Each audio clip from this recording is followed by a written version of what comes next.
Hello everybody, I'm with a friend. This is Sheena. Everyone knows Sheena probably from videos that Sheena's done with Kane, her husband, when Kane resigned. I think it was last year, I can't remember, it's the end of last year, wasn't it, from the organisation.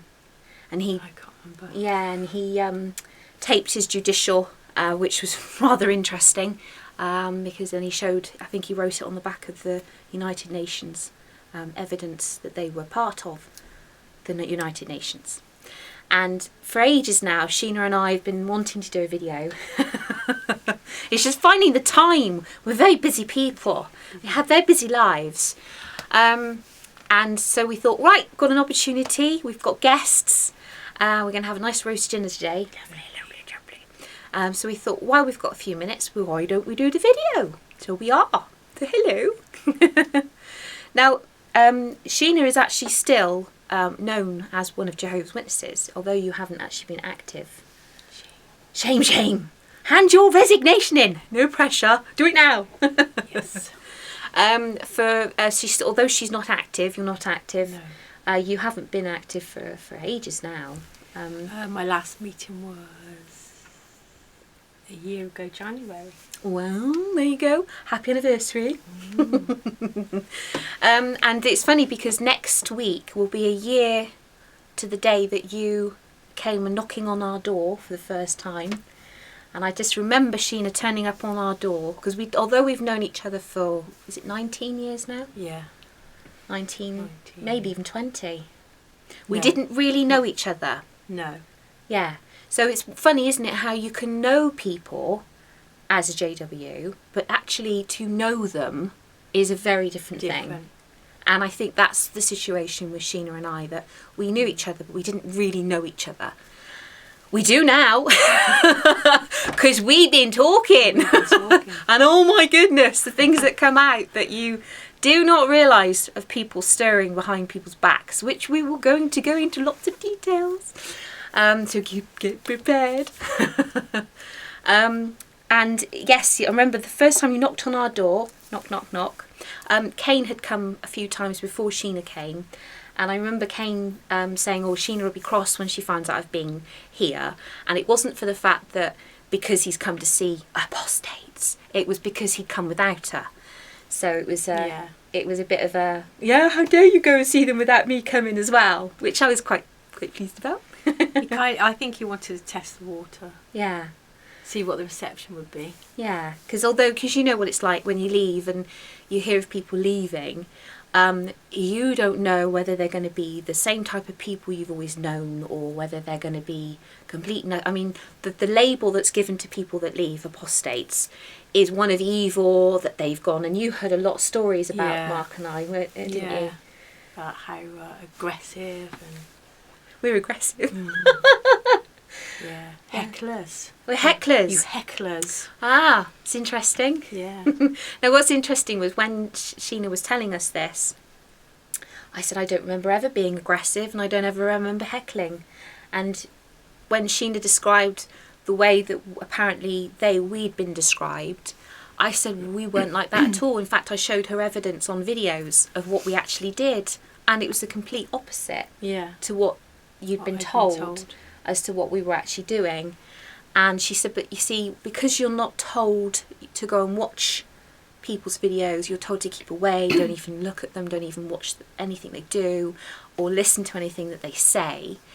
You take other witnesses' word for it, and it becomes one of those... Well, witnesses don't lie, do they? No, they don't lie. They don't lie. Yeah. So everything that's told is the truth. So if somebody's saying someone's heckling, then they're heckling. If someone's saying they're being aggressive, then that person's definitely got to be aggressive, because you can't ever get the other person's side of the story. No. And that's something that Sheena's very passionate about, getting the other side of the story out. There's a lot of things that you want to talk about. Yeah. And there's a lot of thought. I think we're going to do an interview with you and Kane at some point. About everything that they went through as a family. And to be honest, it's horrendous when you actually start to break down what people put up with when they are Jehovah's Witnesses, just because they want to be where they feel is the truth, and they want to serve God. They want to serve what they feel is the true God, Jehovah. It's very interesting how people just put up with and put up and put up with the most horrendous things. I mean, when we were disfellowshipped for being married for 3 years, we look back now and we think, why did we put ourselves through that? And what you and Cain went through, you look and you just think, how could you put up with that amount of abuse and lies and slander for that long? And as I say, that'll be another video, so I won't go into anything now, but it's horrendous. So anyway, going back to you, Back to me. knocking on our door on that March, that fateful day in March. You were like a scared rabbit. Yes, I was. She knocked on the door and we answered, and then Cain and Sheena were stood there, and your eyes were wide, but she just like she wanted to hide. You could see you were hiding in your clothes and you were hiding in your shell. I actually remember that, I do feel it. And then like you and Mark, big beaming smiles and like welcome. Yeah. Come into the lair. I think I said I've put my second head upstairs, didn't I? Yeah. I said put my second head away, so it's okay. The heckling one. The heckling one, the evil one, is upstairs in the drawer. And then we went downstairs to the fire, and the more we talked, the more you felt relaxed, I think, to actually see that we were normal people, not the people that they would have you believe that people are when they leave, these, nasty, worldly individuals that, they're so horrible. Up to all sorts. And I remember you apologised to me. Sheena actually sat there by the fire and she said, I want to apologise. She said, because I actually kind of I listened to what they were saying about you and Mark, and I believed it. And she said, I didn't think you could be like that because of the person I'd always known you to be. But she said, I want to apologise. And I said, Yeah, well, they say people change when they've gone. Like, what's it? They use that scripture, they return to their vomit. And when you think of things like that, you think, and then you hear, they're so aggressive, they attack the brothers when they're on the ministry, and they heckle them up the street. I could just see you heckle, chasing them up the street. I'd love to know what they mean by that, because I think the one time when I did actually do the first confrontation I ever had with the Jehovah's Witness was outside Marks and Spencer's, and it's actually a brother that lives on our road. I didn't realise he lived on our road at the time, and he was with somebody else, and I asked about the scripture in Revelation 1 verse 17, and where it talks about the Alpha and the Omega, the beginning and the end, the first and the last. And in that particular scripture it said, I am the Alpha and the Omega, and I think the beginning and the end. I died, and now I am living. Yeah. So I just asked, when did Jehovah God die? They couldn't answer me. And that's when they decided to pack up and walk away. So the fact they can't stand and defend their faith that they're there to teach the general public about, over one simple question and one simple scripture, that's very sad. And if they call that pressure and persecution and heckling, that's very sad. You need to move to the third world countries where Christians are actually being hung from trees for believing in their God and standing up. They really are being persecuted. Yeah, you don't need the meaning of the word persecution in this country, or even in America or any Western world sort of country where you haven't got the type of pressures that the Christians have. And it's quite surprising. I'd like to see how you'd cope in a situation where your faith was being tested beyond a scripture being asked, because you can't even cope with that. So it's interesting. Anyway, not why we're here to talk about that. So off the subject and back onto the right one. Yes. So a year ago, and I've seen Sheena from when she knocked on the door kind of go bloom. She's blossomed like a flower. It's been wonderful to watch how you've become freer, more confident, and it went to anger in the sense of, how dare you waste. I mean, how did you feel? I can remember those emotions that you had. How can you take these 20 odd years of my life? When you when you actually come into the realisation that it's all been a lie, is what they're teaching you. I mean, I realise now intelligence actually doesn't come into the fact that it doesn't mean you're not intelligent or you're not savvy. Yeah. It is literally mind control. I actually know I got a vulnerable time in my life when the witnesses started coming. Because you weren't born in, were you? No.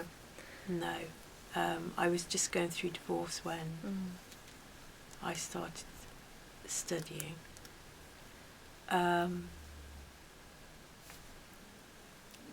just think, what a waste of my life. I've just given my life to something that's amounted to nothing.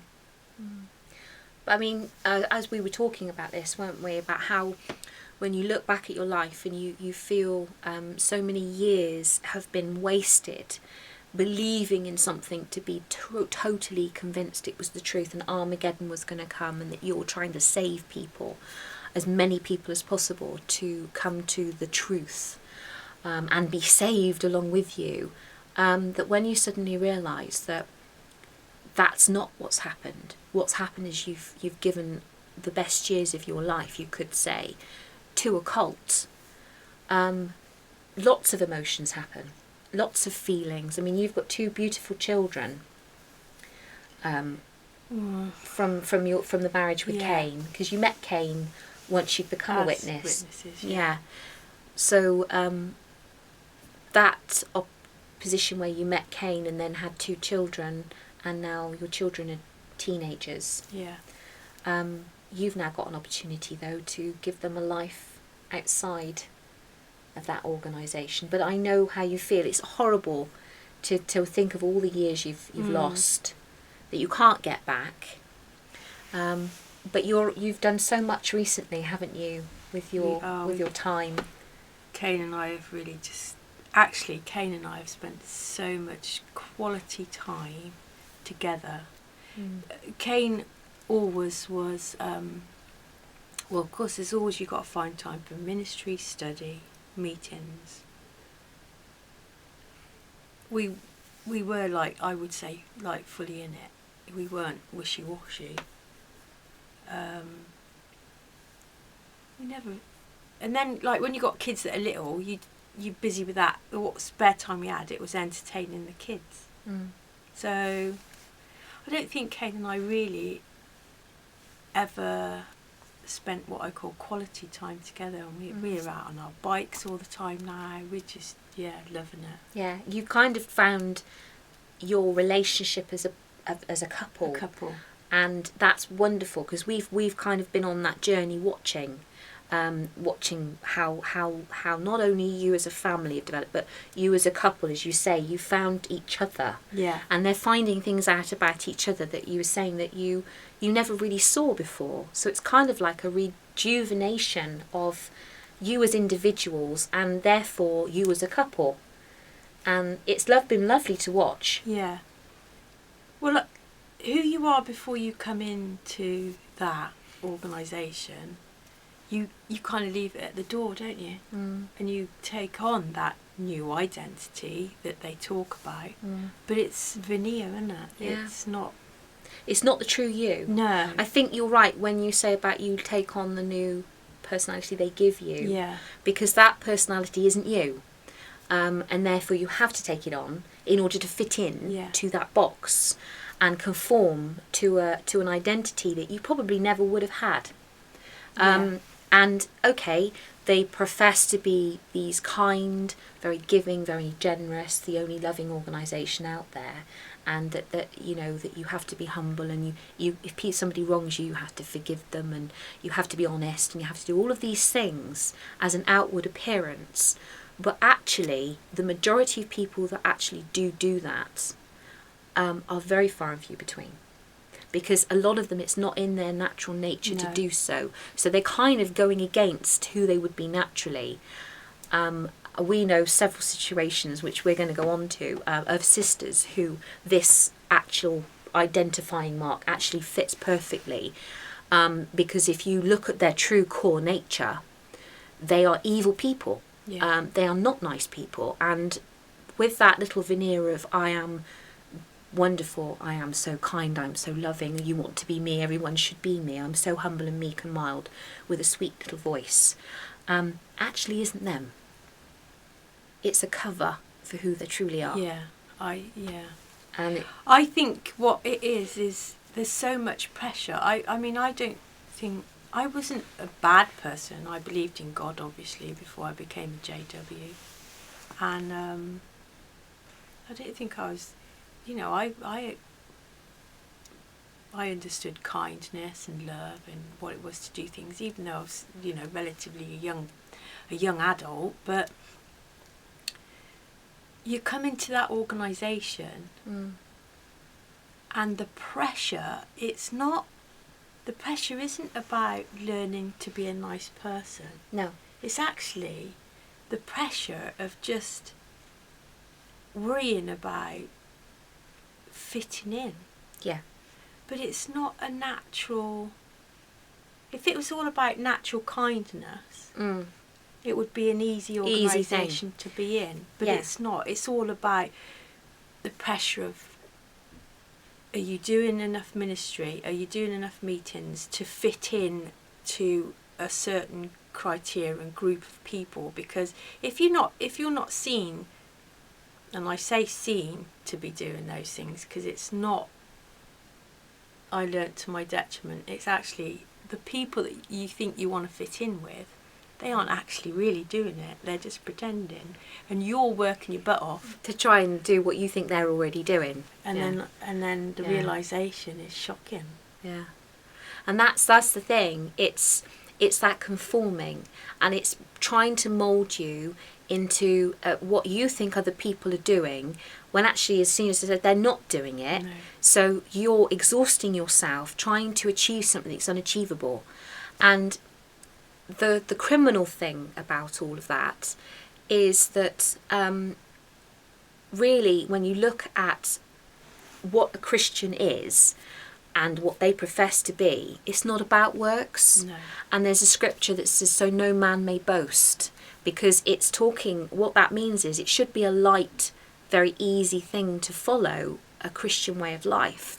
Because Christ said his load is light, it's not burdensome, it's not something that should be hard to follow, because the scribes and the Pharisees made it difficult for the people to follow, because they made out that they were the only ones that could interpret the Bible and Scripture, and that this is what you should do, and it made it very hard on the people. When Jesus spoke, he said, my load is light, come to me all who are toiling, so that I can refresh you.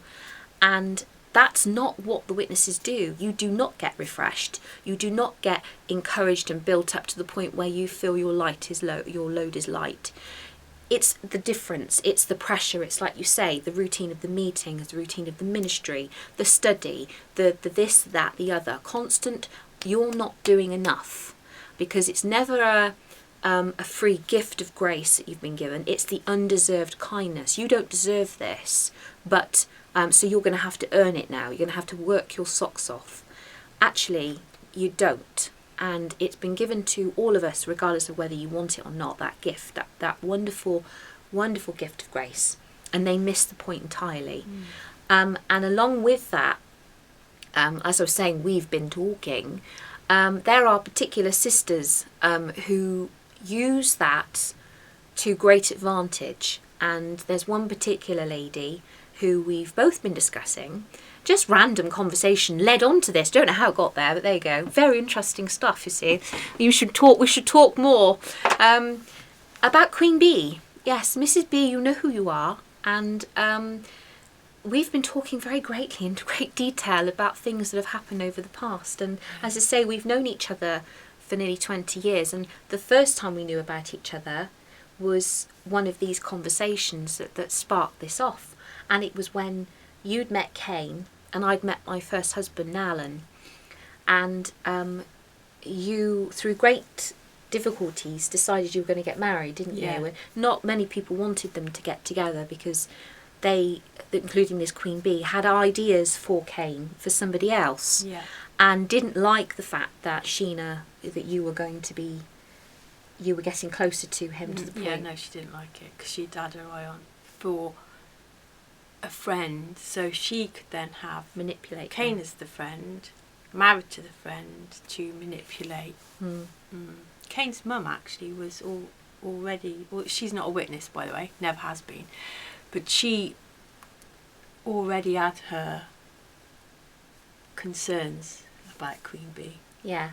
Interesting, isn't it? Yeah. How some people who are not influenced by the cult can see people of a manipulating nature far clearer than those that are so wanting everything to be the truth, and people can't be like that because it's the truth, and people can't be like that because that's what not Jehovah's organisation isn't like that. So we have to think the best of people, and maybe she didn't quite mean it like that. And when you see somebody, especially an elder's wife, in a position of authority in the congregation, because they are in a position of authority, whether they have the official title or not, they are.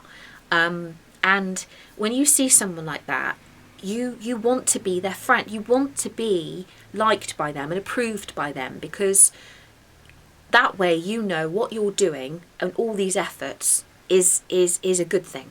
And if you don't have that... Yeah, because their outwardly show of approval approves you with the rest of the congregation. So without that, you kind of are always on the outskirts. The moment that they accept you, the whole congregation's allowed to accept you. So it's a horrible thing to happen, but it happens.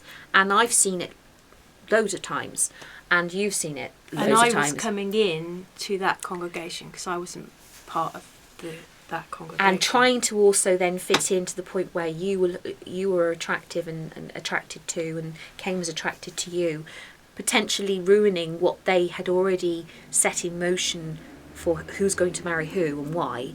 Suddenly that's Sheena's coming in and blowing that apart. So straight away you're on the back foot of a situation that they want to control. And so anyway, you were going to get married, weren't you? And I was getting married to Alan, and it came to May. Mine was going to be in May, and now I wanted, for my wedding colours, I wanted red, green and white, or cream, because I'd always loved Christmas colours, but not for that reason did I want them for my wedding, but I just loved those combinations. I thought they were beautiful combinations. My favourite flower was a red rose, and I thought the red rose with the leaves of the green would be beautiful in a bouquet, and I obviously wanted an ivory dress, so that was my colour scheme. I was told by what was going to be mother-in-law I wasn't allowed those colours because they were too Christmassy. I could pick one or the other.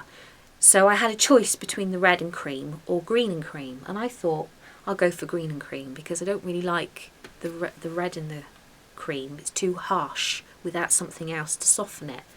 So I decided to go for the green and the cream. I'd only met you once. She'd met me once. So at the Kingdom Hall by then. Once. Because I'd met Cain before, and Cain introduced me to Sheena and said, this is my wife, or wife-to-be Sheena, and we hugged and said hello like you do. And that was the end of the conversation, wasn't it, pretty much? So I didn't know Sheena, and Sheena didn't really know me, not to talk to like that in depth. I wouldn't know what your favourite colour was, or, where were you born, and all these different questions that you know about people when you are friends with them. You get to know those things. So anyway, the next thing I know is I'm having my wedding in May, and Mrs. Queen Bee is going to make my bridesmaids' dresses for me. So I give her the material, and she goes ahead and measures up my bridesmaids and starts to make the dresses. And that's where your story then comes in. Yeah. I don't remember actually which month we were originally going to get married. I think it was July or August that we were the original time. But because of everything that went on, we just thought, knickers, we'll bring it forward and forget all the niceties of getting married, really. I remember being sat in Queen Bee's house, and we were discussing the colours. And I said, well, I wanted to get married in the woods. I know you can't get married outside in this country. Well, you can, but you have to have then a proper a service, in the registrar or something. And I wanted earthy colours, and so I wanted green and cream.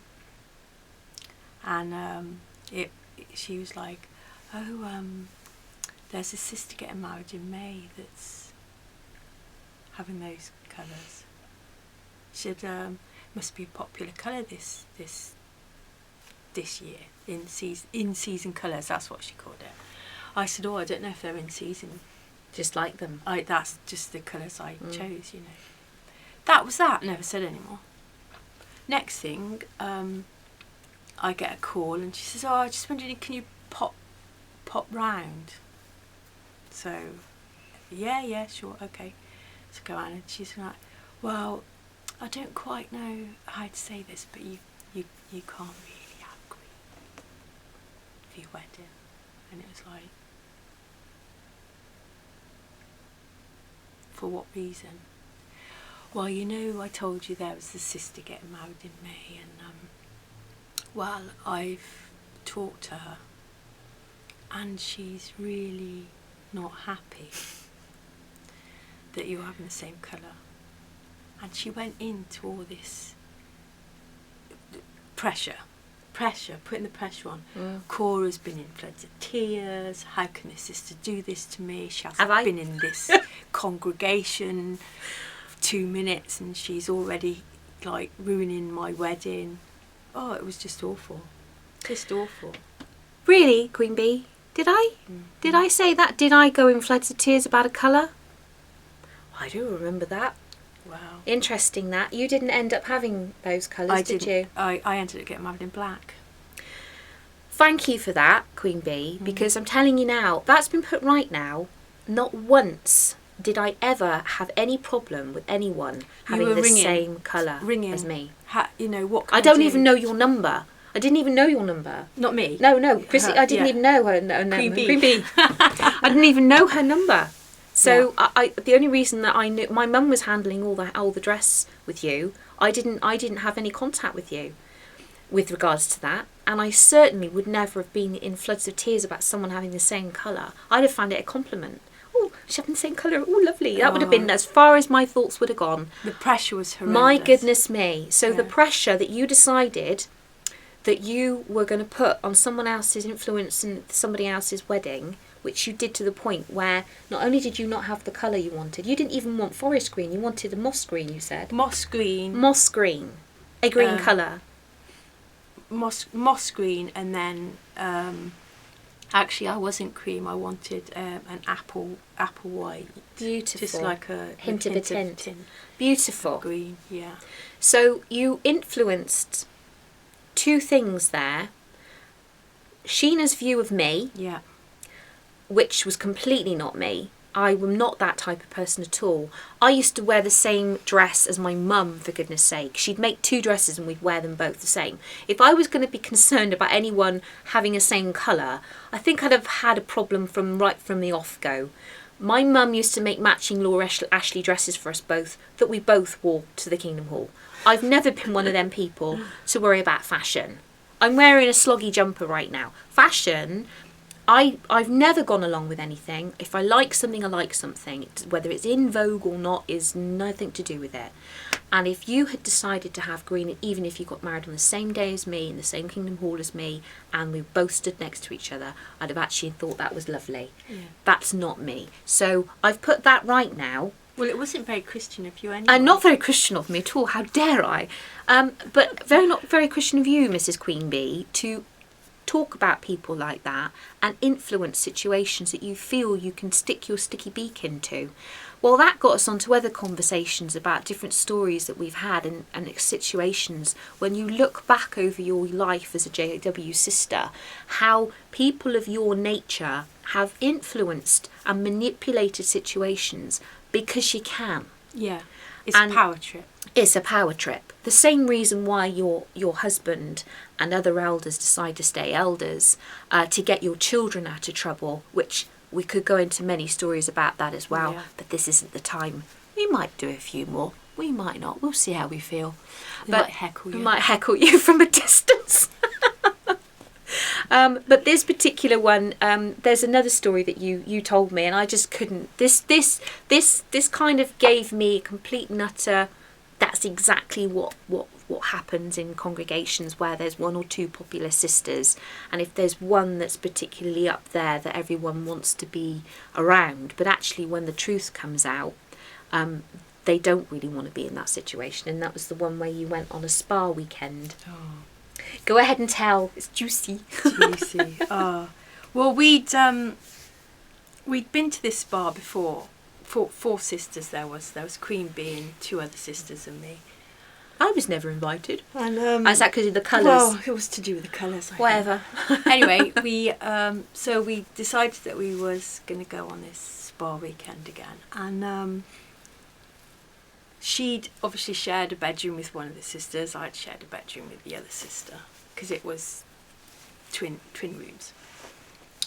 So this second time we go, and we turn up at the spa, and I'm stood at the reception desk, sort of like booking us in, and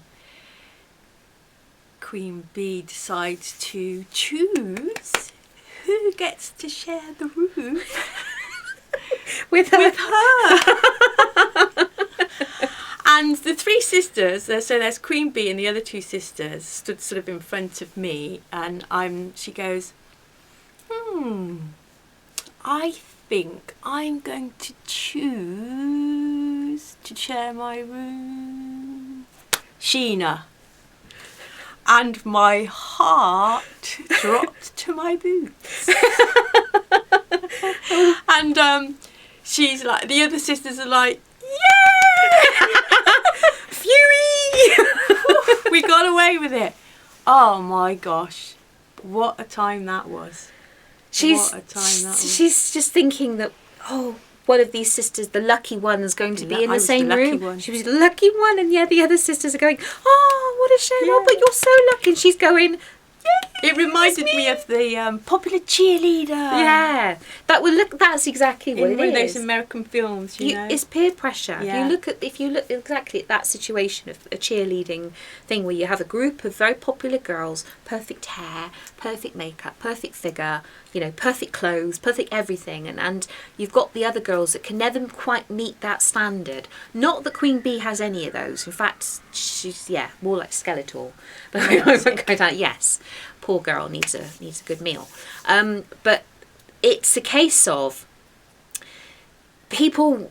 She thinks everyone wants to be her. And she set this standard that she has this little following of girls that are also very, prim and proper. And then you get the new girl that comes to school and desperately wants to be a cheerleader, but she has to be approved first by this top cheerleader. Yeah. Because if she doesn't pass muster and doesn't fit their little box of what it's supposed to be and how they look and keep up their standard of what they want, she's never going to fit in, no matter what she does.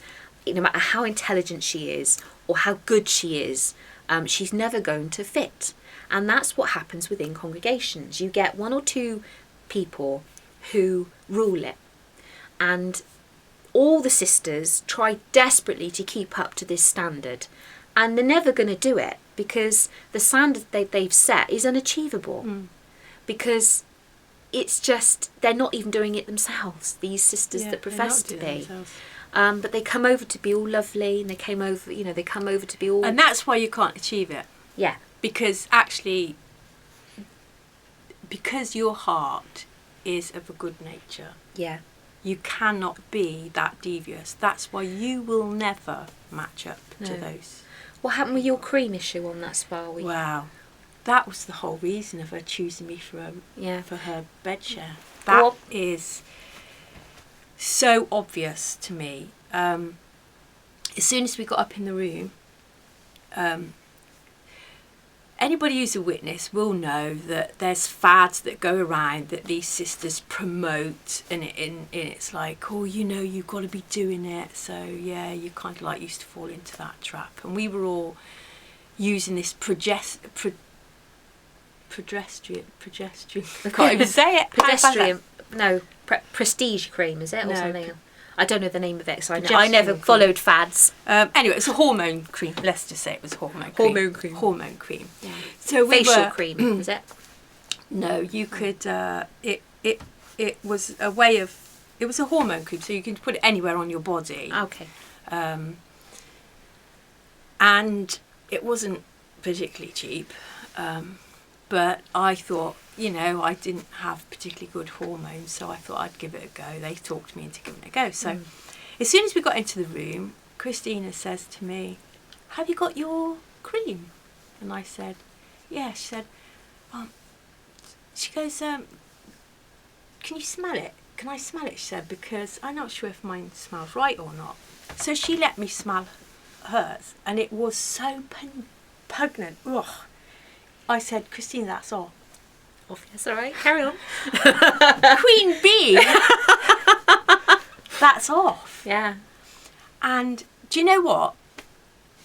I have got a little bit of cynic in me, and I thought, I can't afford for my cream to get mixed up with that cream. So I kept my cream in my bag. And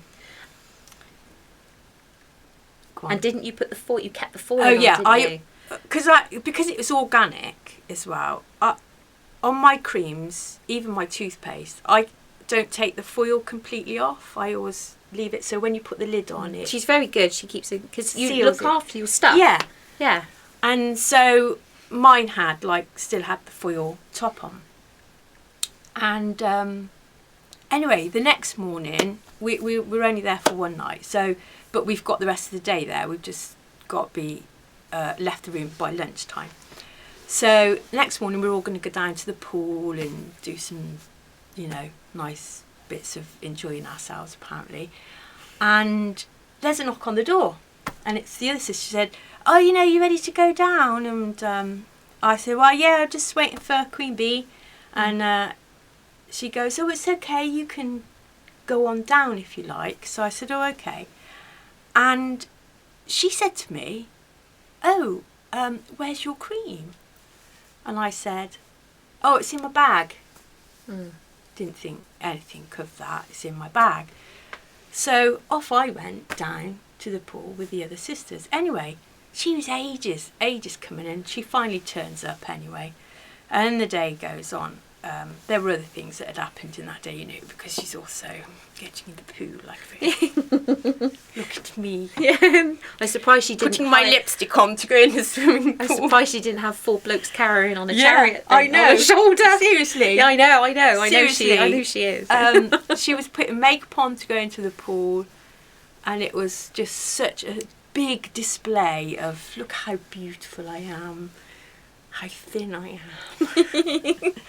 So yeah, we were all tittering behind her back. She didn't realise it, but maybe that was a bit, No, she asks for it, because that's the thing. Yeah. People don't realise when they put yourself up there in your own mind and expect everyone to view you the same way. Actually, people do start, when they start realising that they're all not actually liking you as much as you think think they like you. Yeah. You become a joke. Yeah. And you become somebody who you really, if you knew how people really felt about you, I think you'd be very upset. But you bringing it on yourself because of the way that you promote yourself. Beware he who is standing that he may not fall. What that means is if you're quite prepared to stand on people's heads, you've got to be very careful that one of those heads you stand on doesn't turn around and go, "Oh, look at the bottom of your feet." Yeah. Because it will make you fall. And it might bite you, which I'm doing right now. Yeah. You go for it, girl. So anyway, the day carried on, and it was just so funny. I mean, she would tell us what we could order to eat and everything. Yeah. And we'd got to go up and clear our bags out of the bedroom. So we went up and got our bags, and then we went down. And we were going to have coffee and cake before we went home. And so Queen Bee, the other sister, was going to go up and order it, and Queen Bee decides to say, "Well, it would probably best if we just had this cake, that cake, and that cake. No, we'll just have those two." We're like, "There's 4 of us, Christina." "Yeah, well, we can cut them in half." And do you know what? We all we all just obeyed. We obeyed her. What are you like? I said, sod that, bring me the car. Yeah. Allow that we one. did, but that's just... You do. You conform because you want to fit in. You want to Yeah. not look the odd one out. That's called the Lifton report. Have you ever heard of that? No. I think it's the Lifton report. It's where you've got peer pressure to the degree where you know what you want to do, but you just go along with the majority in the room. But it wasn't the majority, though. No. She was the minority. That's what. But because you all conform to the one, you're conforming to each other, conforming to her. Yeah. It's like that whole mentality of I don't want to But be the one to say no. she had a very manipulating. I don't know. Yeah, she was able to Manipulate. make people like you or dislike you. So you didn't want to upset her in any way. In fact, she had caused Kane and I to argue so much because Kane was obviously, well, he studied with them before he came in as well, didn't he? Yeah. Into the org. Yeah. And she used to be really horrid to me Yeah. when we were first married. And I would say to Kane, do you know what, I'm not so sure I like her because Yeah. she You was like saw this. her true nature Yeah. of what she really, really was And like. Kane would say to me, Don't be silly. that's not you, that it must be you because... She's not like that. And Kane and I did marry quite quickly. We kind of like knew we were right. And, Well, it's like Mark still and I. today, It's like Mark and I, know that, we're so happy together. And I'm very lucky, like you. I am. Not many people have that. No, do they? and I, as I said to you last night, if I could duplicate Mark and give him to everybody that wants somebody who is just everything, I wish I could. Yeah. Because he's just perfect. I mean, I can't. He's got his flaws, and we argue, and I sometimes want to punch his lights out. But honestly, I don't. It's just that whole. I just wish that people could enjoy the happiness that we experience, Kane is and that you get like your ups that. and downs, but you know that person is perfect for you. Yeah, he is. Yeah. So that's where we're coming That's from. where we're coming from. Whereas I know that's not what she's got in But her no, relationship. she hasn't. And she would have ruined that for me. Yeah. She would have ruined that for me. Yeah. So going back to the weekend. So anyway, we go home. So on the Monday, that was it. So because it was a Sunday to Monday, not a weekend, because it was cheaper. So on the Tuesday, Kane's gone to work. I've sort of got up and just doing what I've got to do, get the little ones ready for school. Was going to put my cream on. And if you've ever seen those films where somebody's thinking about something and they project them into the situation, I can honestly say I literally had that experience. Wow. I got projected right back into that hotel room. Because as soon as I took the lid off, there was no foil on my cream. And I knew it was hers. It was off. Smelly. It's smelly. Yeah. The realisation of that, it was just like, whoom, it was so powerful. Yeah. She's an elder's wife. She's and nicked my cream. I knew Yeah. it was no mistake because she'd had to change it. She'd had to go in my bag, Physically. take my cream and put her cream in. Because, like I said, I had a little bit of cynic when she said about her cream. I thought, I don't want it to get mixed up. Yeah. Because you notice something, don't you? Yeah. So Sheena's very good. She's like me. If you get something, you treasure it because you know you can't replace it. You Yeah. can't afford to just go out and replace it like No. that. So anything like that is very precious. And so you clear it up. You make sure there's no excess stuff around the Yeah. outside. You make sure because otherwise that goes horrible and dry and gloopy. So you keep it nice.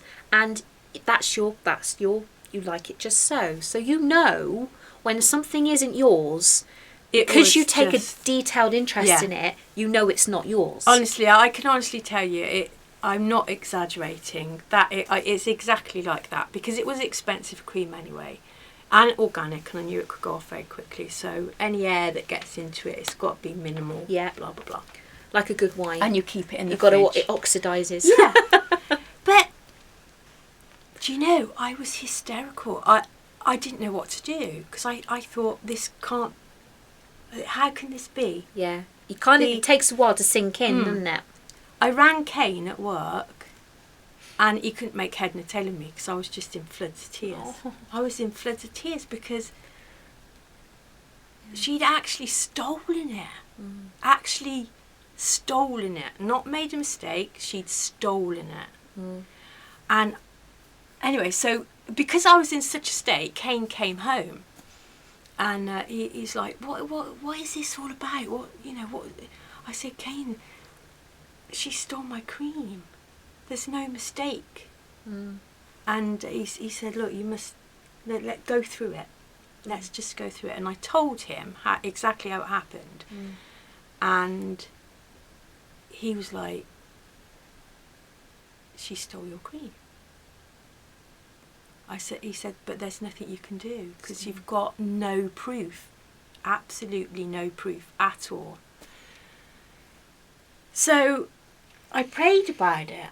And I prayed about it for about 4 or 5 days, what to do. And I thought, okay, I can't go to the elders and say she stole it. She knew she'd got me. She'd cleared it up. She knew what she was doing. She wasn't going to leave any evidence. So her daughter went to the same school as my kids. So at 3 o'clock come, I thought, I'm taking this cream. I will find her in a discreet moment and give her her cream. Very brave. I tell you, my heart was going 10 to the dozen. Yeah, I thought she I would bet. hear it. I thought she'll hear my heart and she'll know she's got you. got me. But so I just very calmly went up and I said, Queen Bee, I think this belongs to you. And she looked me square in the face and said, what do you mean? So I just looked sort of like, well, I'll leave you to work that out. I thought, I'm giving you an opportunity here To say, yeah. to just give me my cream back, and you know I can't say anything. You're safe, but put yourself right with God, because I genuinely know believed you were one of them. I was serving God. Yes, which a lot of people who are genuine do. Yeah. And that's the thing, yeah. And People like her don't. so I gave her that opportunity. Anyway, weeks went by, and she never offered my cream back. No, sorry. The next morning, Kane took the kids to school, and she said to Kane, Sheena gave me her cream. Do you know what that's about? Well, because Kane... He's lovely. He's lovely. He won't... Yeah. But he knew I'd got nothing to hold her on. Yeah. So he said, I'll leave that with you and Sheena. Because he knew there was nowhere else it could go, really. Yeah. He might even cause more problems if he says too much. Yeah. Yeah. And do you know what? He came back to me and he said, I want you to know, Sheena, I believed you before. And what I'm going to say to you now might make you doubt that, but I want you to know I did believe you, but with 100%, without a doubt, I know she stole your cream. And he told me, and he said, when I said to her, I'm going to leave that with you and Sheena, he said, she got this. He believes me. Yeah. He believes me. He said it was that Cocky. He said, I knew. He said, I thought, you... Yeah. All the names under the sun. But he said, still, there's nothing we can do. No. So I spoke to one other person about it, and that was Gail, That's all right. because she was there with us at the time. Yeah. And poor her, she'd got flu at the time. And it all just come blurting out because I was really upset. But they'd actually really been talking about me to her behind my back about, she's accusing Queen Bee of this and that. And anyway, when I then said to the other sister what had happened, she then had the knowledge of what had actually happened. And I think she did believe me, but at the same time, she was under the influence. Under the influence, yeah. But she did have the courage to say to them, well, if you'd given her cream back, because she then knew that she'd got both creams. Yeah. And she'd not come to me and said, I really don't understand why you've given me this cream, I don't get it. So she was holding both creams at that time. And she said, well, you know, maybe if you'd given her cream back, there wouldn't be all this animosity between you. Yeah. Anyway, time went on, and obviously I couldn't do anything. And although I felt I didn't want nothing to do with a woman anymore, it was an awkward situation. And sadly, there was an assembly where there'd been a car crash. Yeah, I remember it well. Yeah. And a sister died. The Lithuanian sister. Yeah. Yeah. And she died. And on the way to the assembly, by the way. Yeah. And we knew her. Well, she hadn't been here long, but we knew her. No, but we knew her. In the fact, other I'd people. actually been at a brother's house a week before, who happened to live next to my parents at the time, and I'd moved back as a single sister, and really because lovely girl, and she was lovely, and she gave me some drink because she'd bought some drink to the party, and she gave me a glass of it, which I thought was really sweet, and I talked to her for a little bit. And then a week later, she's died in a car crash on the way to the assembly, which brings you onto a whole nother subject of God protecting people and looking after people when actually they were on the way to the assembly. But anyway. So, yeah, it kind of like put into me that actually I'm cribbing about a bit of cream. Yeah. Do you know what I mean? It brings things into reality and perspective of life and death situations, you know, a little bit of perspective on life. And we were on the ministry and we'd gone back for coffee and everybody was talking about this, what had happened just like the week before, and it was like, do you know what, I've really got to make peace, because she could die, I had made peace with her. I could die, I hadn't made peace with her. Where am I with God? Yeah. That's really what it was all about. Yeah. So I said to Ken, I really need, on the way home, I want to pop in and see if Queen Bee's there, and you know, I want to put this business to bed. And as we pulled up outside her house, Cora, my little girl, she was only 4, 5, and she said, Daddy, why does Mummy always go and apologise to this Queen Bee? And he said, well, it's all about keeping peace, honey. But she saw something that is always you. Yeah. It's like the Watchtower, never apologises when then, you know, in the wrong or anything, and she will sit there knowing full well she's never going to do it. No. So it has to be the other person, regardless of whether the right or the wrong come into her to apologise or make peace. Well, the power that she has. Well, little did I know how much I then empowered her yet again. Because as I said, she'd caused lots of arguments between me and Kane, and she knew Kane had always backed her up. Because he's a nice guy. Kane likes to see the best in everyone, and he's a wonderful man who has been taken advantage of for that very fact over the years. And when it comes to somebody like that, he will always try and say maybe they didn't really mean it like that, because he likes everybody to just love each other. Yeah. And that's Kane. He's a gorgeous man. Yeah. And anyway, so I knocked on her door, and I'll tell you how I know she felt empowered. I said, oh, Christine, you know, I really just think we should try and put everything behind us. And do you know what? I went to hug her. She was like a cardboard cutout. Yeah, I know that. She went like this, and on my back she went. Yeah, tap, I know tap, that. Tap. Oh, I hate those. And there was no emotion. No, it was just cardboard, and it was just awful. Anyway, so then I left, and so that was all put behind us. And like I said, we started walking in the warmer weather. We would walk to the school to get the kids together, because there was a nice park to walk through for the kids on the way home.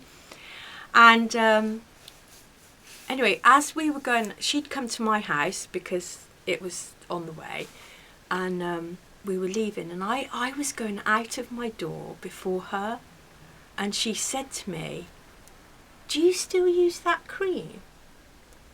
Well, I tell you, it was like having a sword rammed through me. Bolt of the blue as well, yeah. It was out of the blue, and it was just like somebody. I'm just reminding you what I did, and that you had to eat the humble pie bit, even though I dished up the cake. You know, real. Just reminding you here, I felt my whole countenance drop, and I hung my head, and I just said to her, "No, I can't bring myself to use it." And that's all I said. But you know what Kane said to me? That told it all to her, that she knew at that moment you still believed and she'd knew stolen your cream, and that she hadn't really got away with it. Yeah. We then went to the park. We went to the park with the children, and she created this whole situation. Her daughter got upset, and they were saying I shouted at her daughter, and it was like, no, Queen Bee. Anna was shouting, and I was just saying to her, "Keep your voice down, Anna, because you know you're going to draw attention." Yeah. You know, and that's not the kind of attention, you know, like we do as JWs. Yeah, it's not the kind of attention we want. And she was getting all frustrated, and I was just trying to calm her down. There was no shouting going on. Anyway, Anna, her daughter was stood there, and she was going, "Yes, you did. You did. You shouted at me." Well, I was, you know, I don't even want to be a part of this. I said, "You know what, I really don't want." As she'd asked me about the cream as well, I just went, "Do you know what, I really don't want to be a part of this anymore. I'm going home." And I called my kids over, who were over with another sister, and I said, "Come on, kids, we're leaving." And so I walked away and didn't. And good for you. Basically was saying, "I'm not walking home with you." Yes. Refusing to walk home. I'm making a decision I'm here. making a decision. Yeah. Wow. The next day, I get a phone call from this other sister. "Why am I being so mean and awful to Queen Bee?" You poor Queen Bee. And I was like, "Well, I don't really know what you're talking about." I explained what had gone on. She said, "Oh, but you know, she is so upset. She's been at my house crying and blah, blah, blah." Anyway, I said, "Well, you know, I don't really want to go into it, sister, but you know, there's more to the story. There's a There's so many you layers. Don't even want to get involved." Yeah, it's like an onion. There's so many layers, and they all stink. Yeah. You don't want to open that want to onion. open Yeah, that. there'll be tears. Absolutely. That's a good. Cut that onion. There's going to be tears. Yeah. So that evening, Alderess's husband. Oh yeah, he's an elder. On his white Charger. Yeah, he came round to our house. He was trying to rescue. No. It was 2 days later, because we found out that the night before, it had only been a matter of hours that they'd actually had this brother and sister who'd rang me round for dinner. Right. And so they'd manipulated that situation. Yeah, using other people to make it a real issue. Yeah.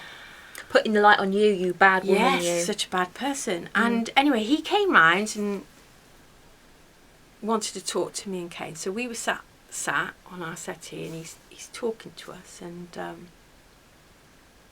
Kane said to him, "Well, you know, she stole Sheena's cream."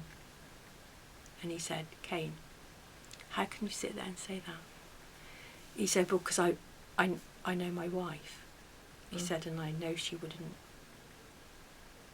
I know my wife." Do you know what he said to her, Cora? He said to Kane, "Kane, how long have you known Queen Bee?" And then how long have you known? How many years? And then how long have you known your wife? This is his wife! I could not. I just went in floods of tears. I bet you did. I just stood up and I said, "You're unbelievable." And I just walked out. Yeah. I actually was just sat the other side of the door on our stairs, sobbing my heart out. And I could hear him trying to manipulate Kane to go against you go against me. and actually stick up for the fact that Yeah. She stole my cream. And his wife. You stole my cream, Queen Bee, Yeah. and you know you did. Yeah. And you made my life a damn misery. And everyone else out there, this person's still amongst you. And I know full well that a lot of people that are listening to that experience, I've got ones of my own. I've also got ones of your children.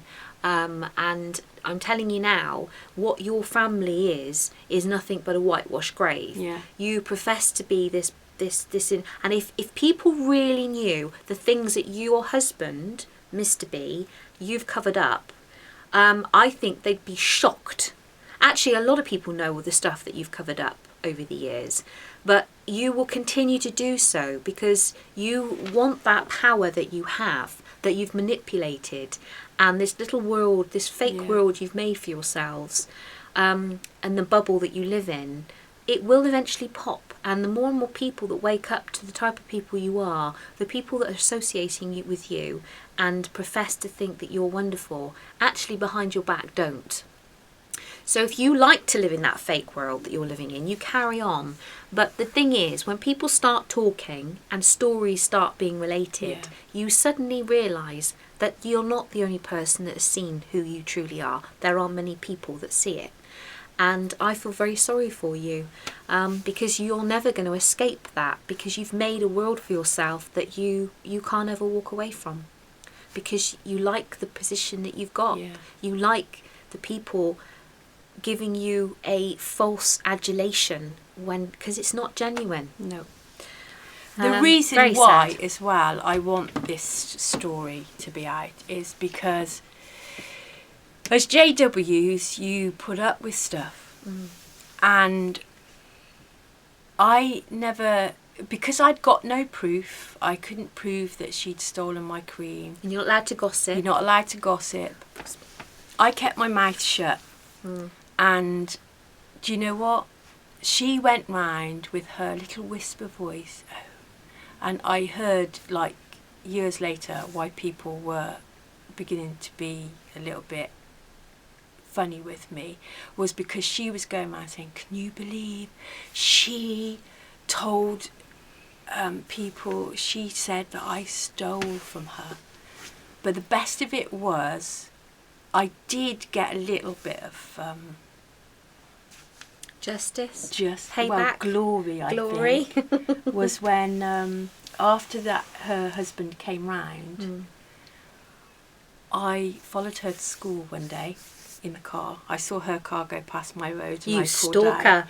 Well, do you know what? It's really funny because I'd never in the morning seen her go past. But there's one time you did, yeah. And when she went, I thought, right, kid, you go straight into school, because I didn't want kick him out the car while the star's still going. And I thought, I'm going to wait for her to come out. And so when she came out, there was no one else around, and I asked her, why did you send your husband round?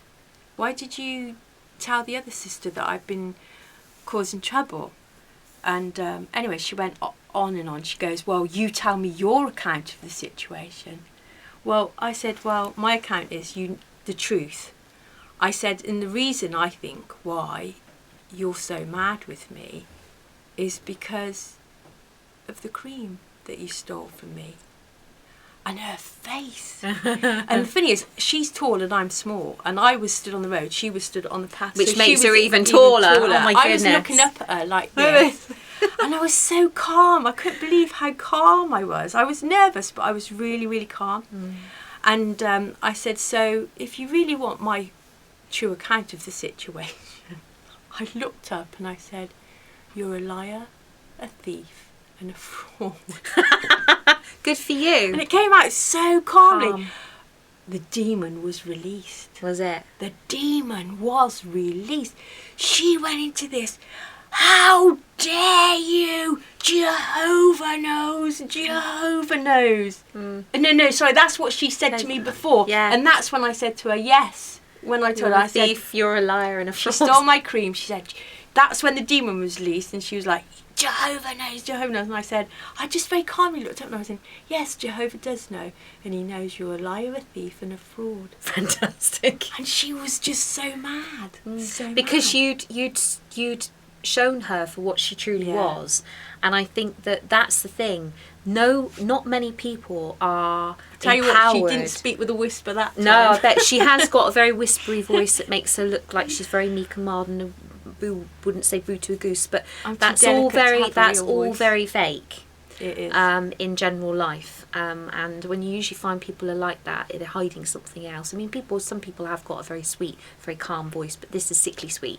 It's not. If you know her, you'll understand, and if you live with her, you'll understand even more.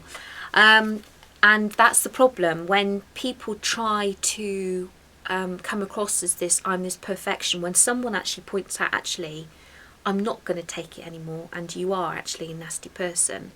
They can't take it. They don't like their true nature being shown back at them, and somebody actually saying, this is who you truly are, I've seen it.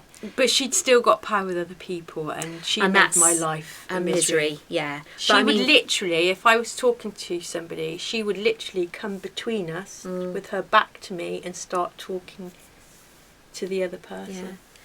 She Awful. was so rude. So if you're still amongst these people that are like this, just realise we were talking about this, and now your life now. We were talking about this when we were away.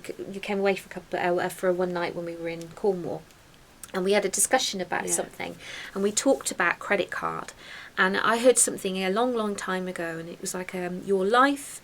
And Mark told me about it. It's a credit card. Your life is a credit card. So visualise this, that you've got so many years on that credit card, and so many minutes, so many hours, so many days, so many months, so many weeks. And every time you do something, you're taking a little bit of that time off that credit card that you can never put back on. So make sure everything you do is worth it. The people you spend company with, the people you talk with, the things you do, the things you eat, the places you go, the places you spend time with, whoever it is you're spending time with, where you spend that time. And having that little bit of information, I mean, think about those people that you're spending time with. When you went to that spa weekend and you spent your time with that person in that hotel room, you didn't really want to do that. No. But you did it. I did it. And so that you're never going to get that time back. So use your life credit card very wisely. I mean, you were at the Savoy Hotel last weekend. Ladies, what lunch? Whatever. Having a fantastic time. You are living your life to the full now, and everything you do, you're doing, and you're thinking, I'm going to really value this and appreciate it. I'm starting to really live life, and to any witness that is out there watching this, and you're in the same predicament that we were in when we were JWs, being treated like, oh well, and they gossip and they can talk about you behind your back. That credit card's being cashed. Don't waste it. Yeah. Get out. It really is a poisonous environment. From the moment you walked in from last March to now, I'm a different person. Totally different person. I enjoy life. And you look so much happier. Yeah. I've seen a difference, and I mean I knew I would, because I've seen it now. When you're awake and you see people who are coming out of that mentality and understanding what they've been involved with, and that you're not going to die at Armageddon tomorrow when it comes around the corner. You have a life. You put everything's on Armageddon. Yeah, everything's on hold. That. We won't bother. No, we can't do that. Let the Armageddon's coming. But meanwhile, that credit card's going ka-ching, ka-ching, ka-ching, and you're rushing this life ahead and over, making sure the new system will put that right. Oh, well, don't worry, we'll do that in the new system. Oh, I can always catch up on that another time. You're putting stuff off because you're waiting for that Armageddon that's just around the corner, that was being told that it was coming, years and years and years ago, and look where you are now. And if you think you love God, you're not serving him. No. Not in there, you're not. No. Sorry, but you're not. Yeah, you've got more of a closer relationship now, you were saying to me. My relationship with God now is a real relationship. I talk to him constantly. Yeah. And I've got no stress or worries or guilt that, I didn't go to the meeting. Not that I really missed meetings, because we weren't like that, but that dread that even if you're ill and you miss a meeting, you're judged and condemned, and that peer pressure again. Probably you might be saved. What's that scripture? Yeah, I can't remember. do it all, and probably you might. You might just be saved. Might, yes. Well, I'm got a guarantee. As long as I live my life in accord with God, as I am doing right now, I ain't got to worry about Armageddon, and I don't even give Armageddon a second thought. No, it's not our war. It's not our war. So we just have to do our best and make sure that the life that we've been given and that grace that we've all been granted and given as a free gift, we make sure we appreciate that. And the only way we can do that is by living our life fully, and not putting it off and dismissing it as if it's not choosing who you want to be friends with, rather than being told. Yes. And you're being friends with people that you wouldn't give the time of day for. Yeah. We're very good friends. We're very good friends. I've found some very quality friends. Quality friends who I want to spend my credit card time with. Yeah. Not because I have to, but because I want to, and I enjoy the company. And we should be doing a couple more videos about some experiences. And not because you want your husband to be made up ministerial servant or elder. I mean, he's not going to. No. Oh. Sorry. Good. There's no positions in this life. There's no positions. We're all the same. Equal. Yeah, equal. Yeah, we are all equal. Equal. So, anyway, we shall say goodbye. Goodbye. And we shall speak again soon, no doubt. Hopefully you'll see the one with Kane Ushina soon. Or the juicy gossip about what happened. Right, what happened? Yeah. I didn't know it was juicy. Well, no, but they're juicy in the sense of anybody out there that would like to think they knew what happened. Actually, you're going to hear the real truth of what happened. Yeah. Something, again, that gets squashed and put under the carpet and brushed aside. So the truth comes out in the end, and it's coming out on video. Coming out on video. Speak to you Ciao. soon. Ciao. Bye.